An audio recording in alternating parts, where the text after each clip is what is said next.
गोळीबाराच्या घटना सातत्याने घडतायत. रात्री गोळीबाराची घटना घडली आहे. क्राईम गृहमंत्री कमी पडतायत का किंवा मग हे मी ऐका, ही घटना ही अतिशय चुकीची घडलेली आहे. अशा पद्धतीनं महाराष्ट्रामध्ये करताच कामा नये या मताचा मी देखील आहे. पण आपण जर पाहिलं व्हिडिओमध्ये जे दाखवलं, आता तू आणि मी, तू माझ्या शेजारी बसलाय, आपल्या गप्पा चाललेल्या आहेत, आपण तिथं चॅनलला बोलतोय.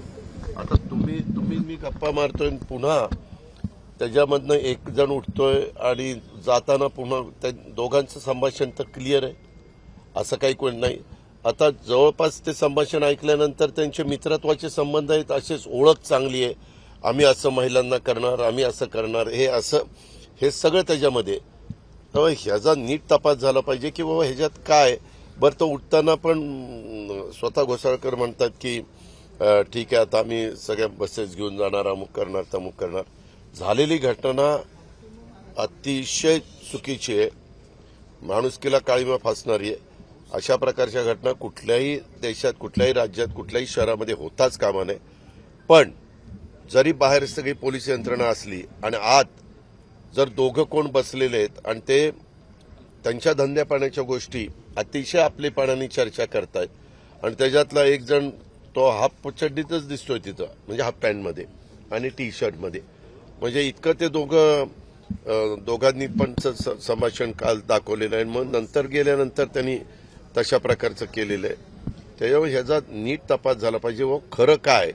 कारण आता काय करायला लागले विरोधक, एकदम त्याचा मोठ्या प्रमाणावर सरकारची बदनामी करण्याचा प्रयत्न करतायत, होम मिनिस्टरचा राजीनामा मागतायत. अशा प्रकारचं त्यांना ते निमित्त मिळालेले हे आम्ही नाकारत नाही. पण ह्याच्या पाठीमागची पार्श्वभूमी पण आपण बघितली पाहिजे की नक्की काय झालंय. ही दोघं आतमध्ये बसली असताना, आता उद्या तू आणि मी एका रूममध्ये बसलो असताना आपण सिक्युरिटीला सांगितलं आम्हाला बोलायचंय, तुम्ही बाहेर थांबा, तर सिक्युरिटी बाहेरच थांबणार.